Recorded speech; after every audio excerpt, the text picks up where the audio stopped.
Bienvenidos sean todos a esta nueva sesión de creación de valor para el trigo de Estados Unidos y para todos, en particular dentro de la industria del trigo. Hoy tenemos un invitado, un compañero, el doctor Carlos Campabadal. Él es doctor en Ingeniería Agrícola y Biológica. Amplio conocedor de los sistemas de almacenaje y cómo tratar las materias primas que todos debemos de cuidar, porque sabemos que sin una materia prima adecuada y bien tratada, no podemos hacer tampoco una harina o un producto terminado de manera adecuada. Es decir, este es el primer paso y uno de los más importantes. Agradecemos de verdad, Carlos, que nos puedas acompañar. Hoy hablará sobre los sistemas de almacenaje, cómo tratar las materias primas. Importante que las preguntas recomendamos hacerlas por el chat durante la sesión. Mientras se están grabando todas estas preguntas, al final de la sesión responderemos a todas ellas. Y cualquier pregunta adicional que no esté escrita en el chat, no hay ningún problema de abrir el micrófono y hacer la pregunta en específico. Tenemos traducción al portugués y cualquier duda o de verdad no tengan ningún tipo de pena en hacerla, como les dije, por medio del chat o por micrófono. Gracias, Carlos, bienvenido. Ahorita comenzaremos con nuestra sesión. Muchas gracias.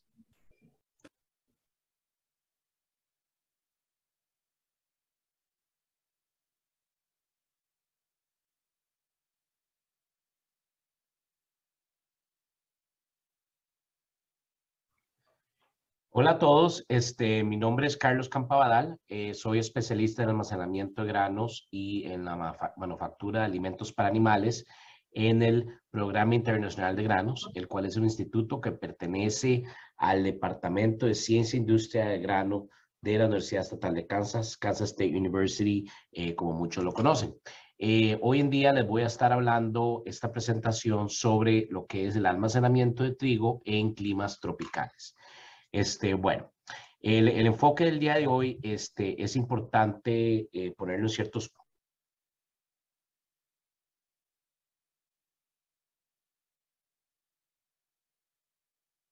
Perdón, Carlos, disculpa, sí, como que se ve cortada la presentación, no sé si habrá que volver a compartir nuevamente.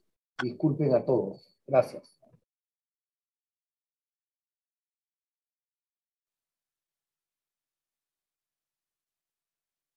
Puntos, como comprender la importancia de las buenas prácticas en el almacenamiento, poder visualizar y comprender los factores que afectan el almacenamiento del trigo en los climas tropicales, que es un poco diferente a lo que se hace en los climas templados. Y también todo lo que es la aplicación de estas prácticas para poder preservar o mitigar los factores que afectan el almacenamiento del trigo.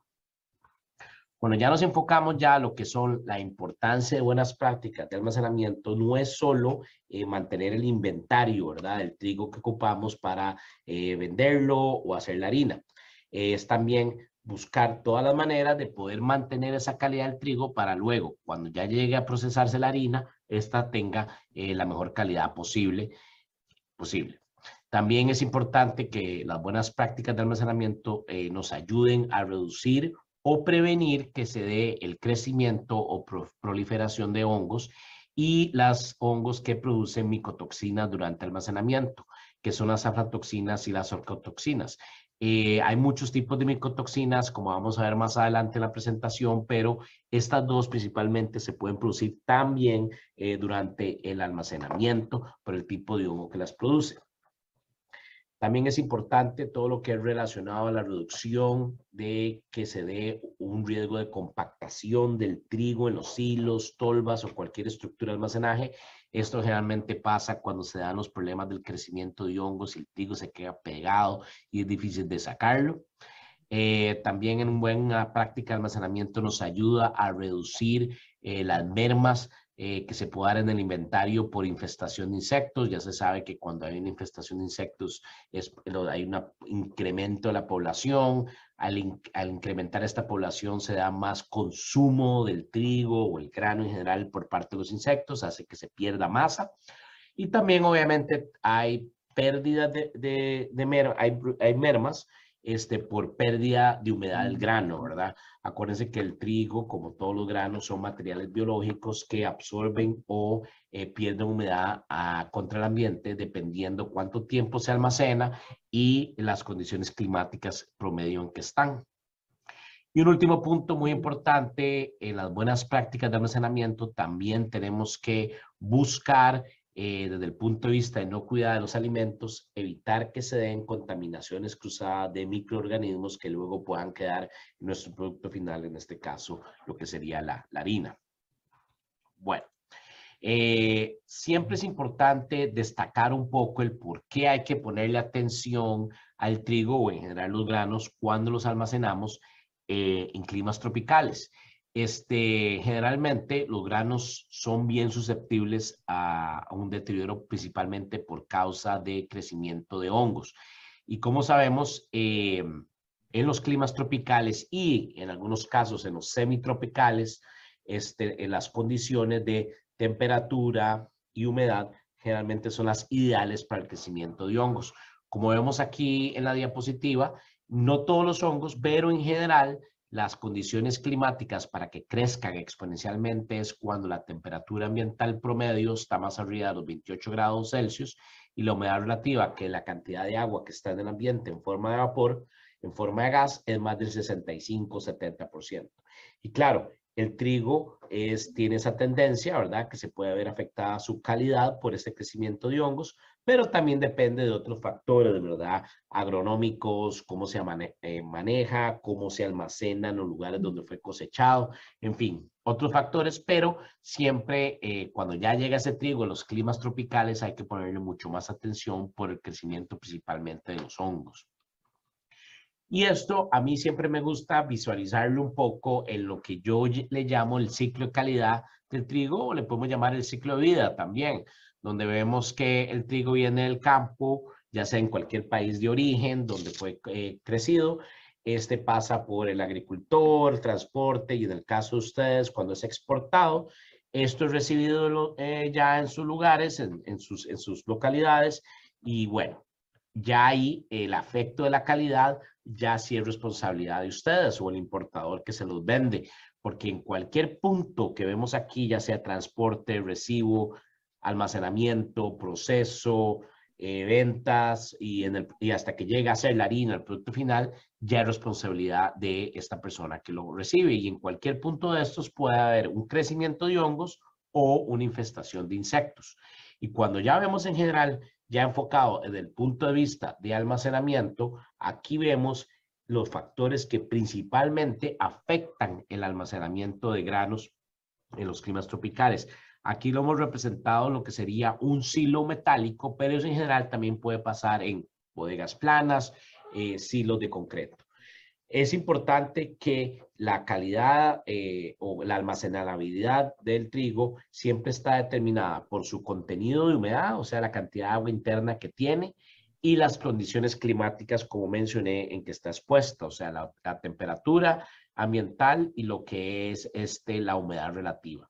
Aquí vemos todos estos factores y como pueden ver, al final de cuentas, algunos se relacionan entre sí, pero siempre tienen un efecto que al final está relacionado con crecimiento de hongos o con una infestación de plagas, principalmente aquí representada por lo que son insectos.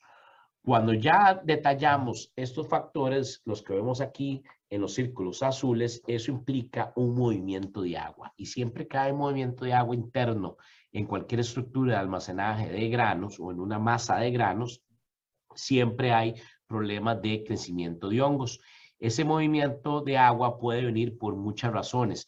Una principalmente cuando tenemos el efecto del día caliente y la noche que refresca.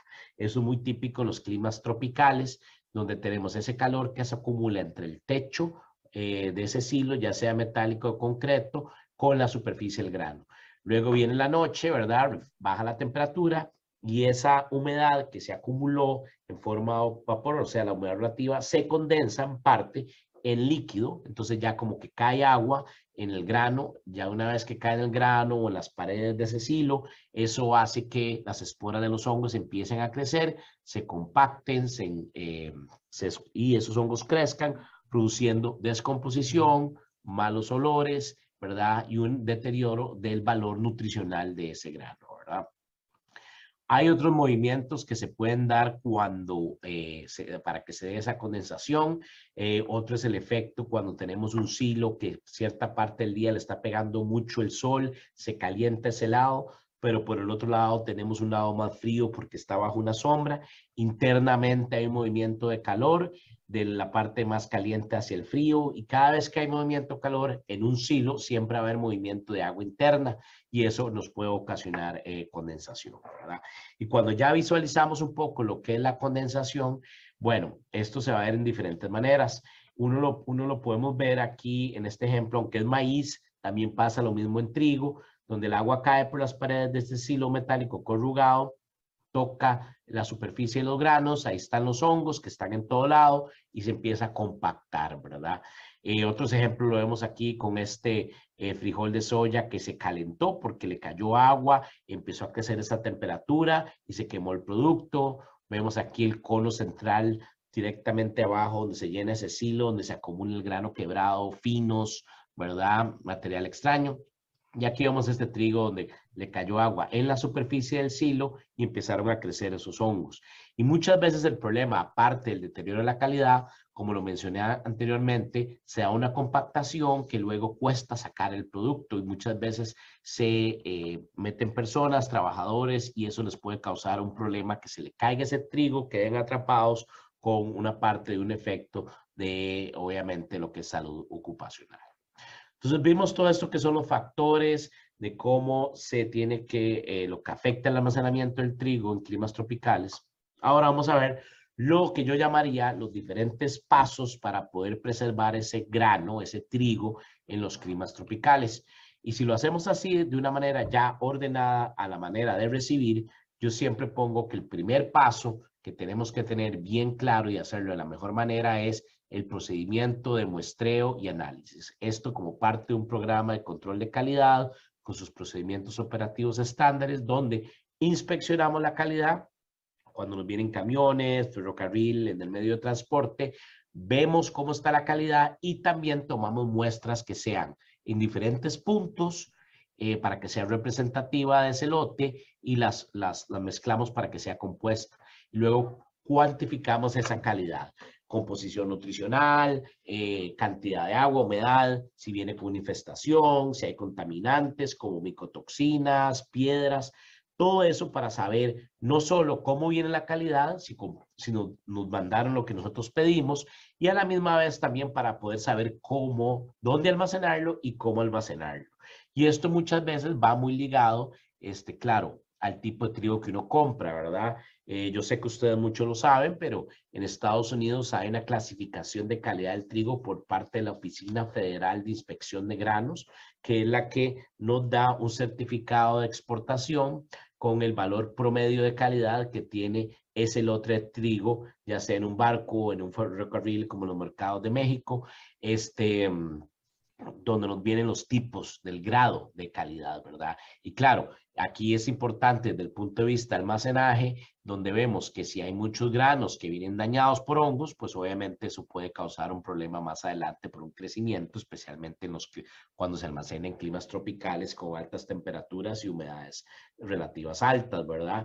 También todo lo que es el peso electrolito, la densidad, o en inglés el test weight, donde un valor más alto nos implica que el grano está más denso, está menos dañado por infestación de insectos, más completo, pues, y nos va a durar un poquito más toda la parte de lo que es almacenamiento, ¿verdad? Y eso también tenemos lo que en inglés se llama el dockage, que es parte de todo ese material extraño, todo lo que es esos pedacitos del grano quebrados, finos, que claro, esa acumulación, ahí siempre está la tendencia que se dé una mayor concentración de hongos y en muchos casos de lo que es micotoxinas, ¿verdad? Entonces es parte de lo que vamos a hablar más adelante, cómo poder solucionar este problema de esta acumulación de lo que en inglés se llamaría el dockage. Para así que ustedes puedan tener una guía de cómo determinar los daños, la Oficina Federal de Inspección de Granos tiene una galería de referencia visual de cómo podemos ver el granos, los daños por hongos, daños por germinación, daños por congelamiento y con fotos que nos puede ayudar, ¿verdad? Eso se meten a la página del FGIS, ustedes pueden ahí buscar estas opciones, ¿verdad? Bueno, también una cuestión muy importante relacionado es la temperatura, ¿verdad? Como les dije, vimos las temperaturas más arriba de 28 grados Celsius, empiezan a crecer los hongos mayormente, claro, siempre y cuando la humedad relativa sea alta. Y en lo que es la parte de los insectos, como vemos aquí en esta tabla, los insectos se comportan muy parecidos al humano desde el punto de vista que tenemos un rango de temperatura donde nos sentimos más cómodos, ¿verdad? Para ellos, la mayoría de especies que atacan los granos, ese rango de temperatura es entre 25 y 32 grados, óptimo para que crezcan, se reproduzcan, coman el grano, ¿verdad? Si sube más la temperatura, ya se sienten un poco incómodos. Si baja la temperatura, pues no se sienten tan cómodos, ¿verdad? También, ¿verdad? Entonces, es importante entender que hay que saber identificar qué insectos son los que vienen en el grano o si llegaron a nuestra infestación en nuestros silos o estructuras de almacenaje. Una manera de esto es poniendo trampas. Hay trampas con feromonas, hay otros tipos de trampas donde el insecto entra, queda atrapado, y esto lo podemos estar de una manera rutinaria cuantificando cuántos insectos hay por periodo, ya sea semanal, quincenal o mensual. Y lo que voy a mi punto es poder llegar a identificar qué tipo de insectos. Claro, para esto se ocupa tal vez un microscopio o una lupa y tener una cierta práctica, ¿verdad? Muchas de las compañías que venden fumigantes dan este tipo de afiches donde viene este tipo de insectos, o también muchas publicaciones de extensiones del gobierno de Estados Unidos y universidades los tienen. Pero aquí más o menos podemos ver la referencia de los tres tipos que hay. Primero son lo que se llaman los ataques internos. ¿Qué significa estos ataques internos? Que el insecto tiene una especie de trompa, como ven aquí, pueden perforar, o sea, taladrar el grano para comer y a la misma vez poner el huevo dentro del grano. Para mí, estos son los insectos que hay que ponerle más atención porque son los que nos pueden causar un deterioro más fuerte desde el punto de vista de inventario y daño, ¿verdad? Acuérdense que los huevos duran entre 2 a 3 semanas para poder salir del grano. Entre esos podemos ver todos los tipos de gorgojos, polillas, taladrillos de granos, ¿verdad? Y luego vemos un segundo tipo que son los de llamados ataques externos, que no tienen esa trompa, entonces ellos prácticamente se alimentan del grano quebrado, de los finos o el polvo, o de la misma harina, ¿verdad? Muchos de los tribolios son este tipo de insectos, ¿verdad? Como los podemos ver aquí en las fotos. Si ustedes empiezan a darse cuenta que tienen una población muy alta de esto, tal vez es que tengan mucho polvo en su grano durante se está almacenando. Luego vemos un tercer tipo, como lo vemos aquí, vemos los nombres científicos, donde se ven que son más los insectos que se alimentan de los hongos que están presentes en el grano. Entonces, una alta población de estos puede implicar que tenemos muchos hongos. Entonces, más que todo, como un indicador que nos puede ayudar a poder saber qué está pasando dentro del silo. Bueno, aquí terminamos este primer paso, lo que sería el muestreo, inspección, identificación, cuantificación de la calidad. Un segundo paso es lo que yo llamaría comprender o entender sus instalaciones. Todo lo que es la parte interna de lo que es el molino, sus estructuras de almacenaje y las partes externas. Y en este primer punto, yo lo hago más que todo énfasis para poder desarrollar bien un programa de limpieza. A todos nos gustaría poder tener todas nuestras instalaciones lo más limpio posible. Pero en realidad que esto es difícil de hacerlo, ¿verdad? Entonces, aquí lo que uno recomienda es desarrollar un diagrama de su planta y determinar cuáles son las zonas donde se da más probabilidad de infestación, ¿verdad? Entonces, así con eso podemos entonces enfocarnos a limpiarlo más seguido que otras zonas donde no se da tanta infestación. Acuérdense que la infestación de insectos, roedores y pájaros se da porque buscan la comida, que realmente es el grano o el grano quebrado. Entonces, una manera de evitar esta atracción de las plagas o presencia de plagas es teniendo la estructura lo más limpio posible.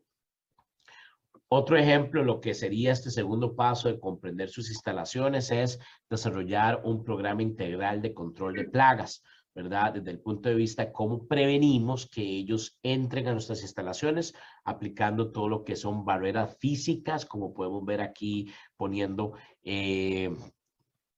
mallas en las ventanas para que así no entren insectos. Bueno, insectos puede que sí entren, pero más que todo no entren roedores, pájaros, evitar que hayan derrames de grano para que así no tragan los roedores y los insectos y los pájaros. Y en los roedores, pues obviamente, aparte de la limpieza, siempre con las trampas es de la mejor manera. Cuando empezamos a ver las buenas prácticas de producción de alimentos, se recomienda tener dos tipos de trampas. En la parte externa, afuera de la planta de proceso, en este caso el molino, poner trampas de este tipo que se llaman externas, donde ahí sí se puede poner una especie de veneno. Estos venenos sí tienen que ser de efecto retardado. ¿Qué significa eso? El roedor viene, se lo come y luego se va, no se muere inmediatamente, luego se va a morir a otro lado. Se le empieza a quemar la parte interna o hacer alguna especie de daño interno, para que así no mueran ahí, para evitar tener roedores muertos. Y segundo, porque si un roedor ve a otro comer algo y morirse, pues no se lo va a comer. Y ya eso sí, dentro de la estructura, ya poner trampas que se llaman del tipo internas, donde no se pone veneno para evitar contaminaciones cruzadas con productos alimenticios. Estas trampas tienen dispositivos que el roedor entra y no puede salir. Entonces luego le da mucho estrés, le da un paro cardíaco y simplemente, eso sí, periódicamente ir a revisarlas para poder llegar a cuantificar y limpiarlas, ¿verdad? La mejor manera siempre es tener un diagramita donde uno tenga localizado dónde las pone para poder identificar si se empieza a incrementar una población, puede ser que haya tal vez un indicador que algo no se está limpiando bien o que haya algún hueco o entrada donde están entrando los roedores, algo que nos indique que hay algún problema, ¿verdad? Desde el punto de vista de los pájaros es muy parecido a los roedores, teniendo todo lo más limpio les quitamos su fuente de alimento, y el otro control es evitar que ellos tengan acceso a superficies altas. ¿Qué me refiero con eso? Poner nets, bloquear accesos donde puedan poner sus nidos, donde se puedan parar para poder buscar su comida, ¿verdad? Todo el resto de dispositivos que hay ahí, como poner espantapájaro, los balones los globos que suben, que luego los espantan, sistemas de ultrasonido que les afecta un poquito los oídos, los drones, el uso de halcones, todo eso al final de cuentas, el pájaro, paloma, se acostumbran, ¿verdad? Y vuelven otra vez, entonces hay que tener eso muy, muy claro.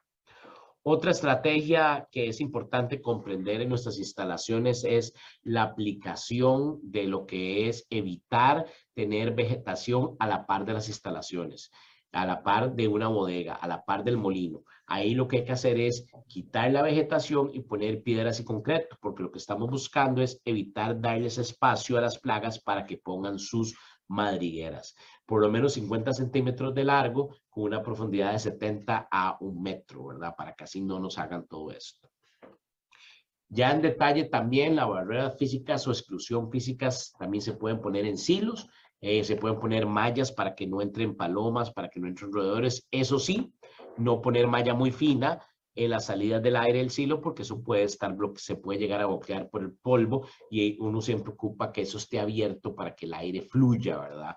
Entonces, un poco de los ejemplos que uno trata de poner para así evitar hasta cierto punto la entrada de lo que son plagas. Que es importante también no descartar la inspección de transporte. Eso es algo muy importante porque muchas veces las plagas vienen en el transporte, ya sea propio de nosotros o de compañías externas. Pueden venir en las partes de los camiones, los insectos, roedores, contaminaciones cruzadas, en ferrocarril. Entonces siempre es importante inspeccionar. Y si está sucio, pues obviamente limpiar, ¿verdad? Para así poder evitar cualquier contaminación cruzada que se pueda dar. Ya pasando a lo que sería, yo le llamaría el tercer paso, es siempre que recibimos grano, en este caso trigo, limpiarlo. Cuando me refiero a limpiarlo, es utilizar cualquier equipo como cribas vibratorias, rotativas, cribas de caída, los sistemas de scalper, de succión, para limpiar el grano. Eso sería quitar todo lo que sería el grano quebrado, polvo y material extraño. Aquí vemos un análisis que hice y es de maíz, realmente no es de trigo, pero es el mismo concepto, donde tomamos un grano entero y le fuimos limpiando, quitando el grano quebrado de fino y luego quitándole ese grano quebrado de fino del polvo. Y nos dimos cuenta, corroborado con muchos artículos científicos, que entre más limpio esté el grano, menos presencia de micotoxinas y hongos pueda tener, y estos generalmente se concentran en las partículas más pequeñas, o sea, entre el grano quebrado y obviamente también en el polvo. Entonces, esto es parte de lo que es importante del por qué hay que limpiar el grano. En un cuarto paso, siempre es importante, cada vez que se vacía un silo, bodega plana, entrar a limpiarlo, evitar que quede producto viejo, y cada cierto tiempo también limpiar los ductos de aireación, porque ahí se acumula polvo, se acumulan insectos. Esto que buscamos es evitar que quede producto viejo, que luego que venga el grano nuevo, este viejo me contamine el nuevo con hongos o insectos, ¿verdad? Entonces son partes de las estrategias que uno recomienda, tratar de tener el silo lo más limpio posible antes que venga trigo nuevo. Otro cuarto paso muy importante que no necesariamente se puede aplicar en todo lado es hacer la aireación. La aireación significa mover un frente de aire a través de la masa de granos lo más rápido posible para bajar la temperatura del grano. Un incremento de temperatura del grano es un indicador de presencia de hongos o infestación de insectos, porque ambos generan calor. Entonces, cuando se genera ese calor, eso es un indicador de un deterioro de calidad, ¿verdad? Entonces, eso es muy importante. La única manera de bajarlo, pues, a través de haciendo la aireación. Pero cuando hablamos de climas tropicales, eso es difícil aplicarlo, ¿verdad? Porque no necesariamente podemos tener las condiciones climáticas adecuadas para que sea efectiva y más bien podríamos ocasionar un problema. Entonces, a mí siempre me gusta explicar cuáles son las condiciones ideales para poder aplicar la aireación en climas tropicales. Uno, si se va a almacenar el trigo por un tiempo menor de 2 meses, yo evitaría hacer aireación, porque en los climas tropicales la aireación, como vamos a ver ahora, no se puede hacer rápido, sino que dura cierto tiempo, porque nunca tenemos muy pocas ventanas donde tenemos las condiciones climáticas ideales para hacerlo. Entonces, muchas veces esa aireación va a durar 1, 2 meses, inclusive hasta 3 meses. Entonces, si el almacenamiento es corto, pues realmente no vale la pena prender los abanicos, porque más bien lo que podemos hacer es meter calor, meter humedad y el gasto eléctrico, ¿verdad? Otra condición que yo sugiero es nunca airear cuando el grano tiene la temperatura menor a 30 grados, o entre 30 y 32. O sea que implica solo airear cuando la temperatura del grano ya subió a más de 32 grados. ¿Por qué? Porque ahí sí ya sabemos que los insectos ya pueden estar presentes, el hongo empieza a crecer muy rápido, y lo mismo que la humedad relativa. No airear cuando la humedad hasta que no más de 75-80%. ¿Y por qué 75-80% cuando antes dije que los hongos crecen exponencialmente cuando está más arriba de 65 y 70? Porque muchas veces cuando hacemos aireación, especialmente si es presión positiva, cuando eso implica que el aire viene de abajo y sube a través de la grasa a la masa de granos, el aire se va a calentar un poco por la fricción que hace el abanico con las aspas. Entonces eso hace que el aire se expanda, entonces esa humedad relativa se reduzca un poco, ¿verdad? Entonces, por eso se puede decir que se puede inclusive airear hasta 80% de humedad relativa. El flujo de aire tiene que ser el ideal, ¿verdad? Esa única manera es haciendo ciertas pruebas y las compañías que les venden los ventiladores se lo deberían hacer. Y otra condición muy importante para hacer aireación en general, no solo en los climas tropicales, es que tiene que haber una diferencia de temperatura, que el aire de afuera, el aire ambiental, tiene que estar mínimo 5 grados más abajo en temperatura que la del grano. Porque si la temperatura de afuera está más arriba que la del grano o a la misma temperatura, pues no va a haber una diferencia de temperatura que pueda absorber ese calor y sacarlo, ¿verdad? Entonces, eso es importante entenderlo para poder hacer una aireación. Claro, podemos hablar de aireación todo un día, ¿verdad? Pero por lo menos aquí por el tiempo les doy dando ciertos puntos que son importantes. Que también es importante monitorear las condiciones climáticas para poder airear en climas tropicales. No lo podemos hacer durante la noche porque la humedad relativa generalmente es alta, especialmente en la mayoría del año, en la mayoría de lugares. O si lo hacemos durante el día, depende de la parte del día, puede que tengamos temperaturas más altas. Entonces hay que buscar entonces en los climas tropicales esos periodos o ventanas donde tenemos, no es la temperatura más alta, pero tampoco tenemos la humedad relativa más alta, que generalmente esos puntos son en las mañanas cuando está saliendo el sol o en el atardecer cuando está bajando el sol, donde la temperatura empieza a bajar, la humedad relativa empieza a subir, y temprano en la mañana cuando la temperatura ambiental empieza a subir y la humedad relativa empieza a bajar. Y claro, esas condiciones de que no sea más de 30 grados Celsius, pues no se da en todo lado, ¿verdad? Entonces es importante para eso monitorear las condiciones climáticas y lo que es la temperatura del grano, como vamos a ver ahora más adelante. Otra cuestión que es importante para poder airear es entender bien cómo tenemos el sistema de aireación, ya sea presión positiva, donde el aire entra por abajo del silo, pasa por la masa de granos y sale arriba, ¿verdad? O la presión negativa, donde el aire es succionado por la parte de arriba, ya que el abanico está en la parte de abajo, jalando el aire a través de esa masa de granos. Cada uno tiene sus ventajas y desventajas, pero bueno, generalmente para climas tropicales, lo que se recomienda mejor es utilizar presión positiva porque nos ayuda a mover el aire, ese calor que se acumula entre el techo y la superficie del grano, lo podemos sacar más rápido. En la presión negativa, al succionarlo, más bien ese aire caliente pasa a través de la masa de granos. Entonces, esas son partes importantes que tenemos que tener en consideración. Y para poder comprender un poco bien qué está pasando, es fundamental tener cables de temperatura que estén amarrados al piso cuando estén funcionando para que nos ayude a decir cómo está la temperatura del grano en los diferentes niveles en esa masa de granos dentro del silo, ya sea metálico, concreto o de plana. Como ven aquí en las diapositivas, inclusive hay sistemas que nos dan la temperatura en tiempo real, ya sea en una aplicación en un teléfono o en una computadora. Lo importante es no solo medir, sino también poder interpretar esos datos. Y aquí yo doy este ejemplo donde vemos un solo cable que estuvimos monitoreando cerca del centro del silo, donde empezamos a ver que empezaba a subir la temperatura. Aquí vemos que los 16 sensores en un solo cable van del 16 de arriba y el 1 está abajo. Entonces empezamos a ver cómo se estaba calentando el grano en la parte de abajo, hasta que llegamos a temperaturas más arriba de 32, donde empezamos a ver problemas. Se prendieron los abanicos, se empezó a bajar esa temperatura, pero luego un par de semanas volvió otra vez a subir. Entonces, en este caso, ¿qué nos dice la información? Que por más aireación que hacemos, ya hay un alto contenido de hongos, entonces es mejor utilizar el grano lo más rápido posible para evitar que se siga calentando.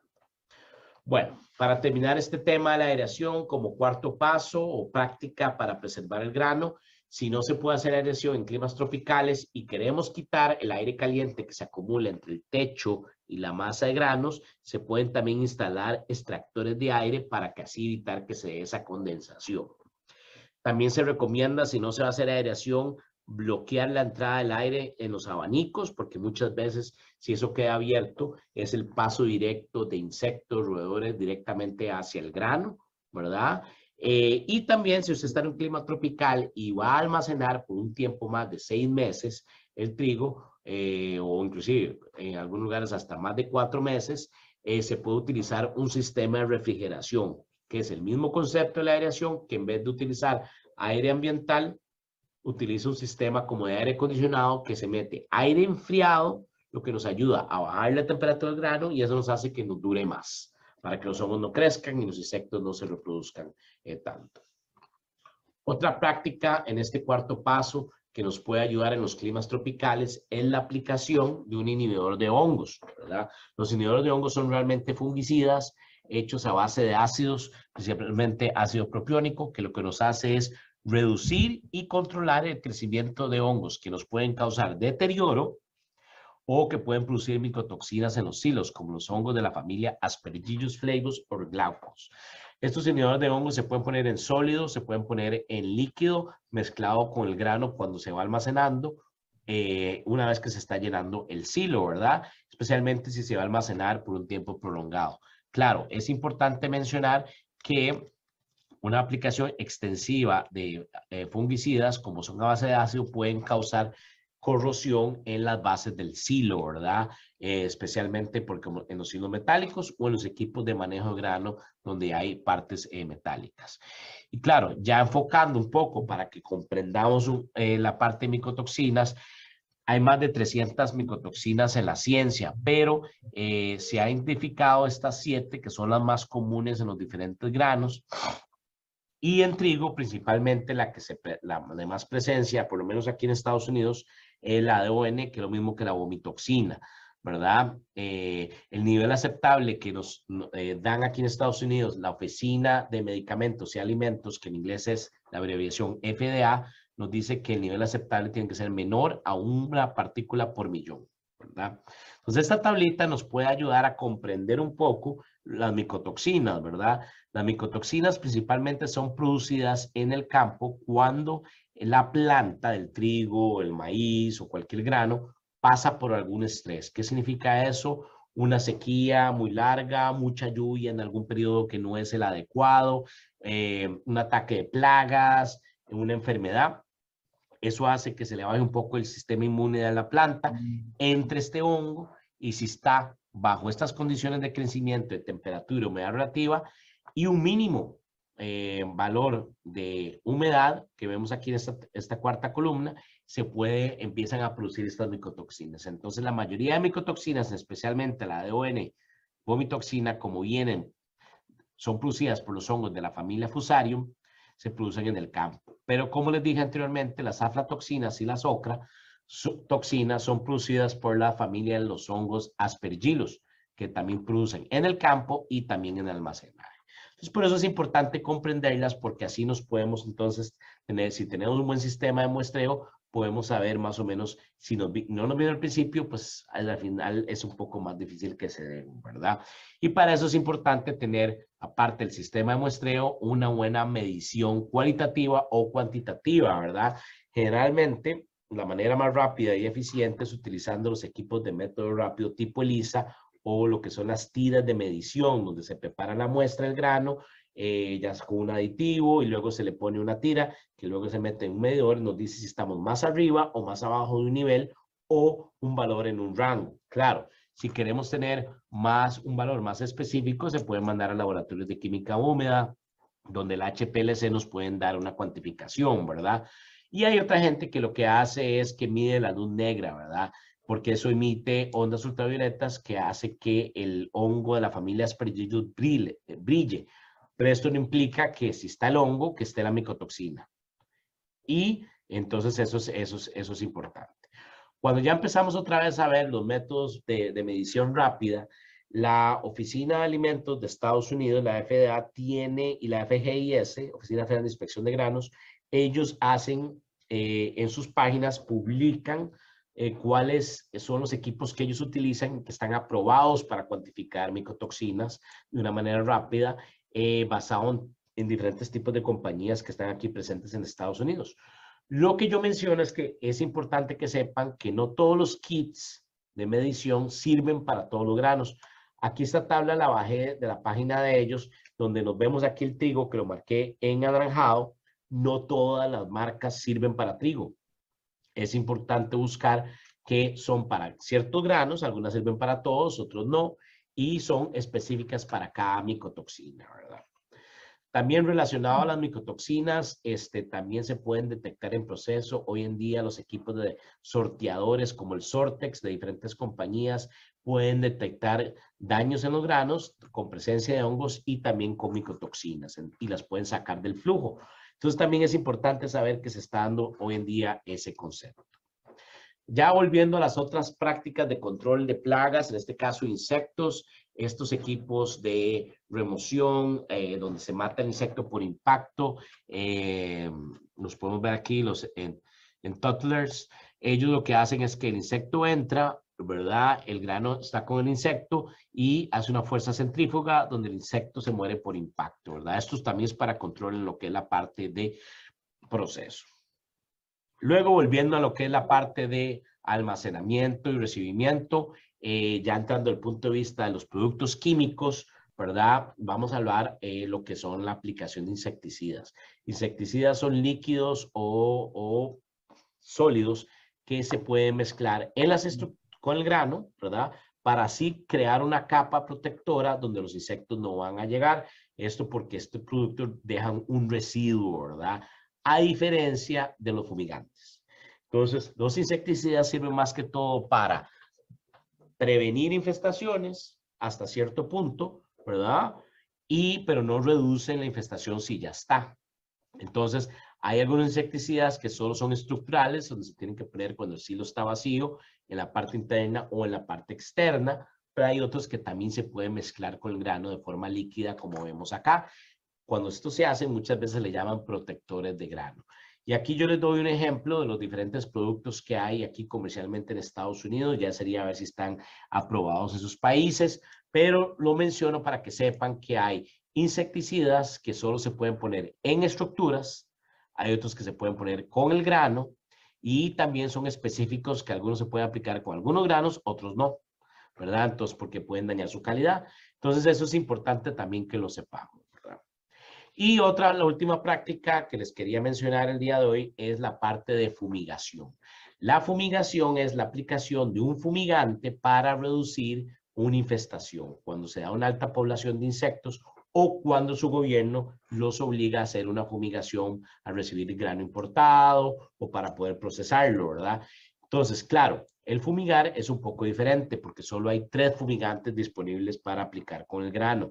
Ahora los vamos a ver, pero los pasos que son importantes es que los fumigantes se calculan cuánto se va a poner en tabletas, por ejemplo, en el caso de la fosfina, basado en el volumen de la estructura, no en la cantidad de grano que hay. Por ejemplo, si ustedes tienen 2.000 toneladas de trigo en un silo de 5.000 toneladas, tienen que poner la cantidad de tabletas o pellets, dependiendo de lo que estén utilizado, para 5.000 toneladas de volumen, no las 2.000 toneladas que hay de grano, ¿verdad? Eso sí, también la estructura tiene que estar sellada, ¿verdad? ¿Para qué? Para que el gas no se escape, porque eso es tóxico, ¿verdad? Para los animales y los humanos, también para poder llegar a la concentración adecuada y así poderla mantener, y también para que los insectos no se escapen. En muchos casos es importante saber que los fumigantes cuesta que bajen mucho en lo que es una masa de grano, entonces si no se pueden aplicar desde abajo para que el gas suba, también se pueden poner sistemas de recirculación, donde el gas mezclado con aire se va moviendo, ¿verdad? Y eso hace que se distribuya de una mejor manera a través de la masa de granos. Eso es muy común en la parte de lo que es fumigación en los barcos, cuando se van en los puertos de destino de Estados Unidos a sus localidades. Muchas veces así es como se da esta fumigación. Y ya cuando nos enfocamos en los fumigantes, prácticamente el de más común uso es la fosfina, que tiene muchas veces se llama diferente dependiendo de la casa comercial que los vende, pero son fosfuro de magnesio o fosfuro de aluminio, ¿verdad?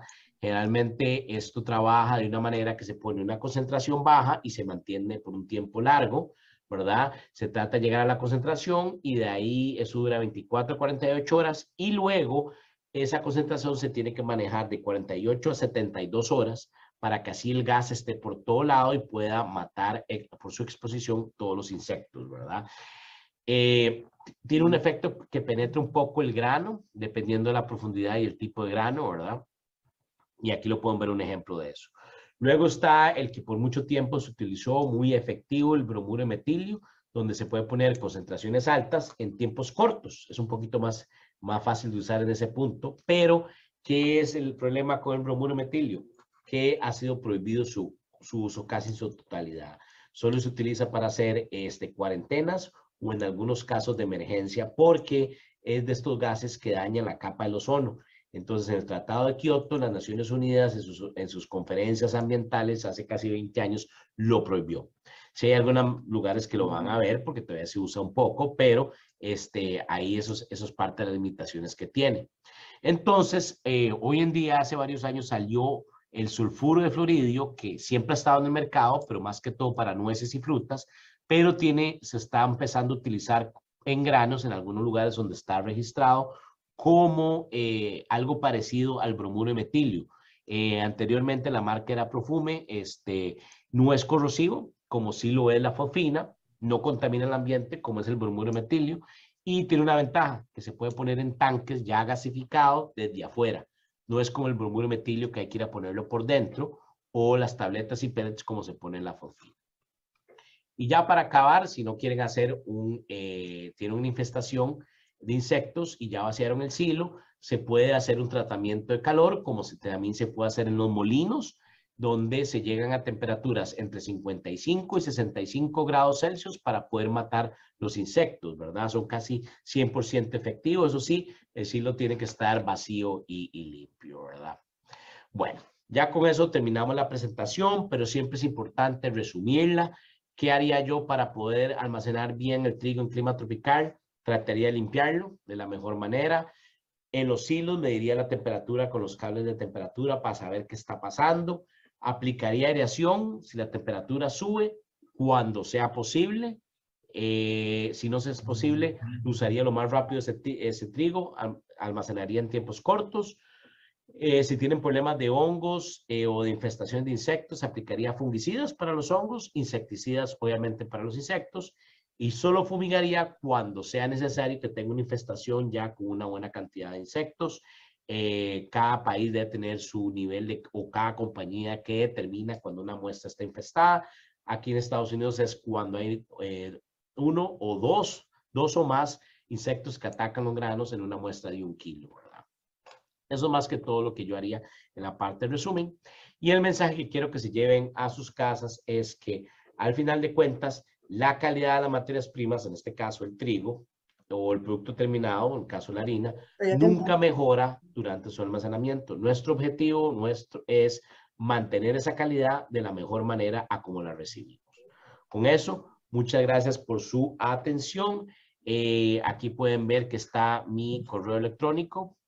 Y también mi número de celular, donde yo contesto por WhatsApp. Eso sí, nada más me dicen quién es para poder llegar y atenderlos de la mejor manera. Con eso, muchas gracias. Hola a todos, mi nombre es Carlos Campabada.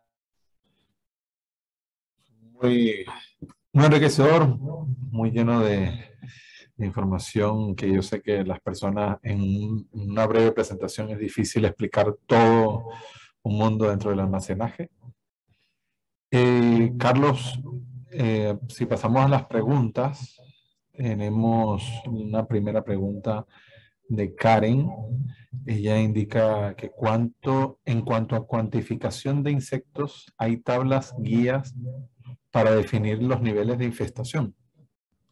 Claro, y muchas gracias, Andrés, y bueno, agradecerte también por la introducción al principio de la presentación y por, pues también al US Suite por invitarme, ¿verdad? Siempre es un placer atender este tipo de presentaciones y webinars.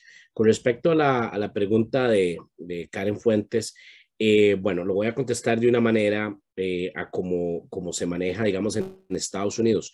La Oficina Federal de Granos, en inglés Federal Grain Inspection Service, ellos tienen bajo sus estándares la definición independientemente del grado de grano y el tipo de grano, que cuando hay más de un insecto que ataca los granos en una muestra de 1 kilo, que es alrededor de casi 2 libras, se considera infestada. También tienen perdón, me equivoco, es 1 o más, o sea, es más de 1, ese es el punto. Luego también tienen otra definición que dice si en este mismo tamaño de muestra, si tienen un insecto que ataca los granos y 5 insectos que no, se considera infestada. Y o la tercera criterio es si hay 10 insectos que no atacan el grano, se considera infestada. Entonces, más que todo eso sería un poco la referencia, ¿verdad?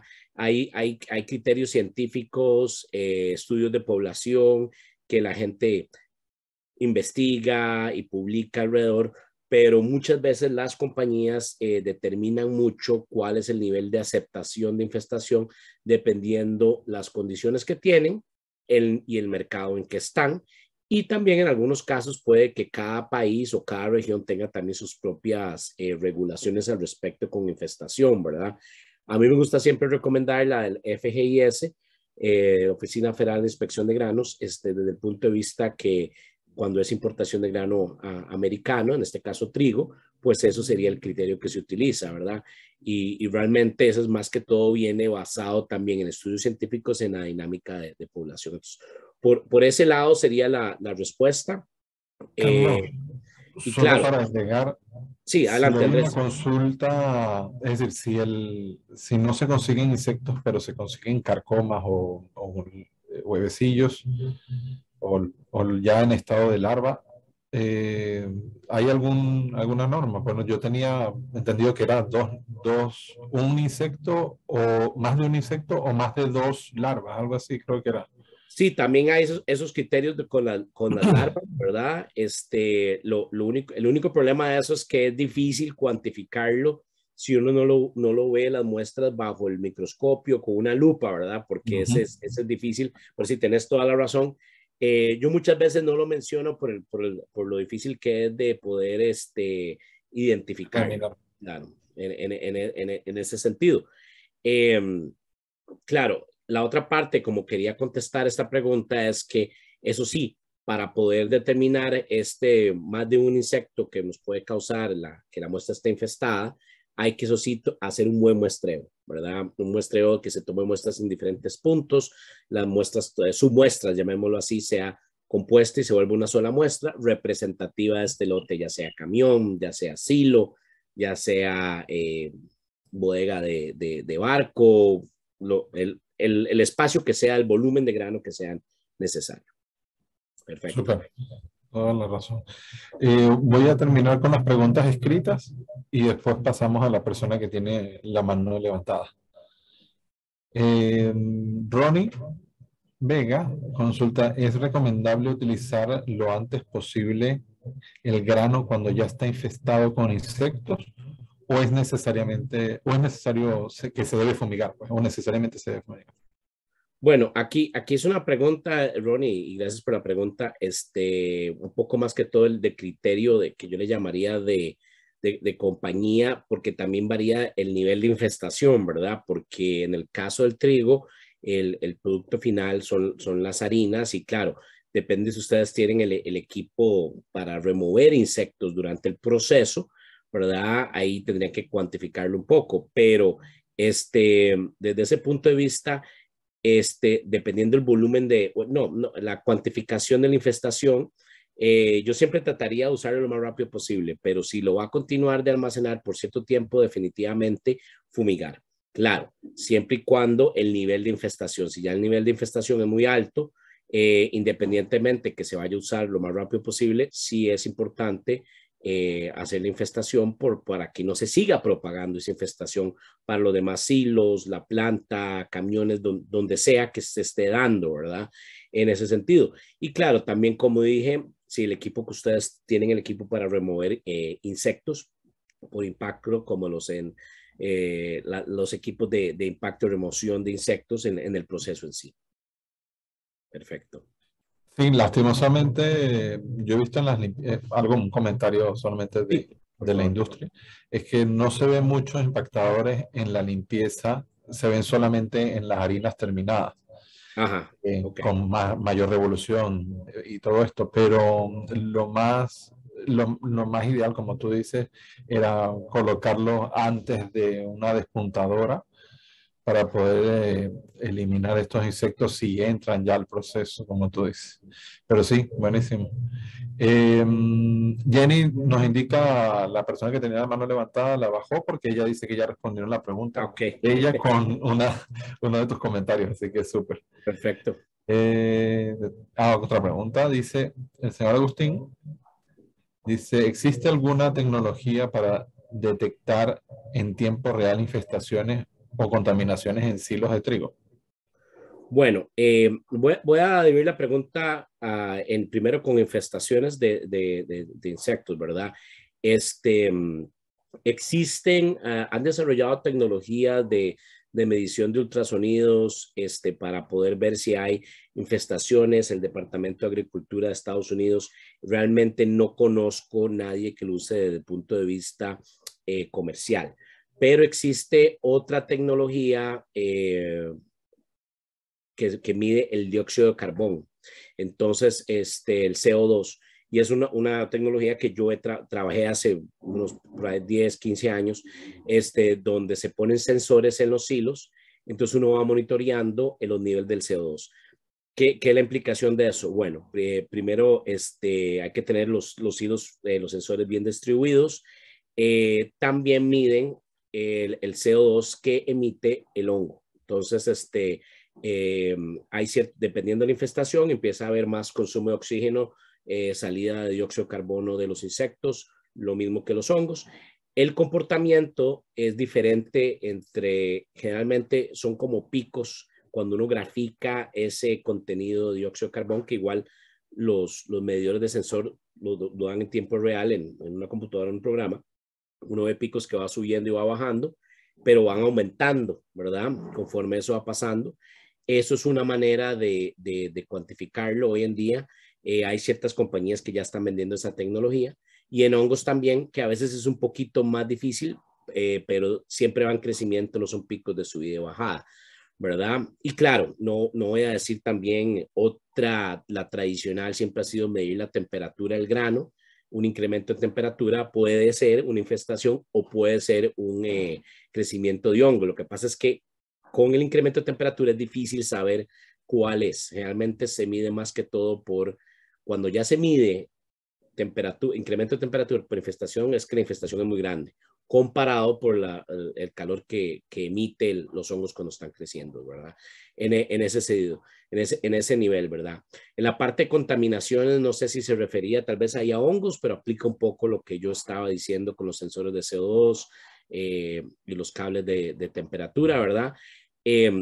También el Departamento de Agricultura, no en silo, pero han hecho una especie como de máquina que mide si hay como rayos X, llamémoslo así, pasa y dentro del grano se ve que adentro están el huevo, ¿verdad? Como hay ciertos insectos, especialmente los de ataques externos, generalmente los citofilos, y los rizopertas lo tienen adentro, ¿verdad? Pero comercialmente yo creo que ha sido un poco difícil ponerlo a andar. Pero muy buena pregunta. Sí. Yo recuerdo, hace tiempo había escuchado de utilizar algo como que era un método bien arcaico, vamos a decirlo así. Se utilizaba era colocar una muestra después de haber tomado, como tú dices, bien una muestra y dividirla de la forma adecuada. Creo que eran 10 gramos dentro de un envase con un líquido. No recuerdo en ese momento si es agua o algo, pero era flotabilidad, si se hundían, cuánto se hundían, pero no era preciso.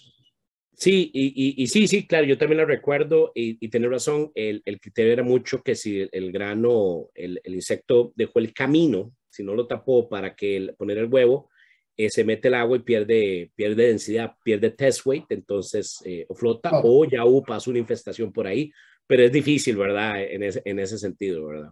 Sí, por lo menos lo experimentamos varias veces en particular y en mi opinión a veces era bastante certero y otras veces no tenía nada que ver con lo que estábamos viendo. Entonces puede ser una mucho también herramienta de la extra, cantidad de ¿verdad? impureza, si era un trigo muy sucio, si era un trigo con un pH alto.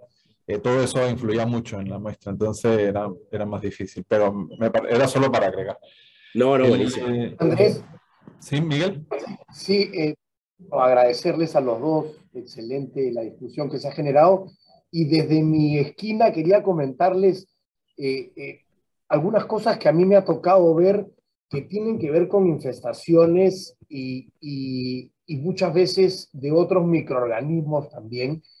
Y principalmente en países donde hay lluvias, he visto yo en algunas ocasiones que se producen filtraciones en algunos tipos de silos y se forman como unos pockets, ¿no? O unos bolsillos de trigo mojado en donde obviamente hay generación de diferentes microorganismos y esto, al pasar por el proceso de molienda, estos microorganismos producen diferentes tipos de enzimas y muchas veces me tocó ver un cambio en performance de harina tremendo y claro, al principio la culpa eran de los aditivos, la culpa era del microdosificador, la culpa era de muchas cosas y al final se logró detectar que se debía a que habían bolsillos de humedad dentro de los silos por filtraciones. Dos casos particulares, una vez en Colombia, me tocó verlo de cerca, y otra vez en Chile, justo después del terremoto, en donde obviamente los silos se movieron y por alguna parte entró agua y generó este tipo de problemas. Pero solamente como una manera de complementar los excelentes comentarios que ustedes han puesto arriba de la mesa. Gracias, señor. Buen punto y tener razón, Miguel. Muchas veces el agua entra por filtraciones o por condensación y eso es, mucha gente también le llama los focos de calor que empiezan a generar y hay mucho microorganismo y pasan estos problemas. Pero no, muy buen comentario. Bueno, bueno, por ahora la última consulta, no veo más, es que dice, ¿qué pasaría? El señor Álvaro indica que, ¿qué pasaría si un silo de trigo tiene una temperatura de 35 grados y quiere ventilar con una temperatura ambiente de 20 grados centígrados? ¿Se produce condensación? Bueno, muy buena pregunta. Y sí, la respuesta rápida es sí puede.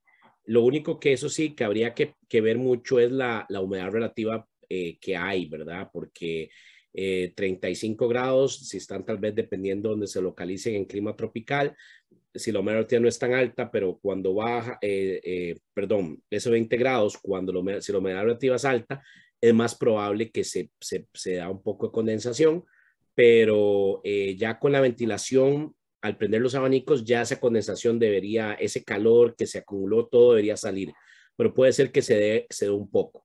Lo mismo pasa cuando se usan sistemas de refrigeración, los granoríficos.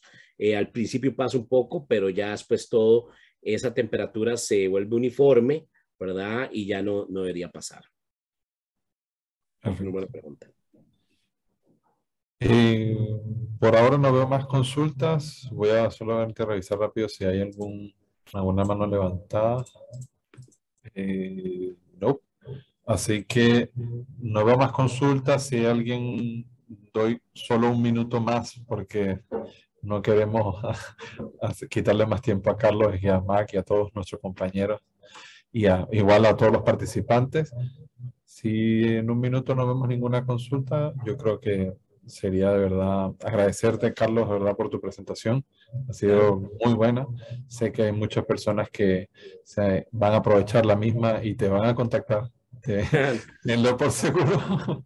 No, muy feliz de contestar y por la invitación, pero siempre pongo mi información de contacto porque, claro, como vos decías, hablar de estos temas, yo hago cursos de 4 o 5 días de solo esto, ¿verdad? Y aquí lo comprimimos en lo más que se puede. Es así, ¿no? Y siempre, aunque la teoría sea una, la aplicación en cada país, en cada sitio de cada país, porque ni siquiera solamente el país, sino hay países como Colombia que tienen unas zonas tropicales y tienes otras zonas muy frescas, donde las temperaturas y la humedad son completamente distintas. Claro. O no se aplica exactamente igual. Entonces, todos van a tener alguna consulta distinta. Entonces, es súper interesante. El almacenaje es un mundo entero. Y aquí, bueno, un poco también aquí, yo que estoy ahorita en Costa Rica, también el clima de la costa, aunque es un país pequeño a donde estamos aquí en el Valle Central, sí varía, inclusive de un lado para el otro y tiene su efecto en ese sentido. Entonces, es muy importante tu comentario en eso. No me lo imaginaba en Costa Rica, pensé que todo sería bastante uniforme. Es por la altura. Aquí, claro, digamos, el Valle Central está entre unos, dependiendo de la parte, de unos 800 a unos, tal vez 700 a unos 1100, 1200. Y la costa, pues cerca. Aquí los dos molinos que tenemos, uno está pegado a la costa, el otro almacena cerca de la costa, cerca del puerto, pero sí está en el Valle Central donde hay un poco menos de humedad, dependiendo de la época del año. claro. Sí. Vale, Bueno. no veo más consultas. De verdad, entonces cerramos el programa de hoy. Les agradecemos a todos por su participación. Sé que todos van a aprovechar esta información y estaremos igual en contacto para cualquier otra información adicional que necesiten. De verdad, mil gracias, Carlos. Mil gracias, Marc, por estar ahí en trasfondo. Thank you, Mark. Miguel, Gracias, no sé si quieres decir a algo. todos. Gracias. Thank you, everyone. Bye bye. Gracias a todos.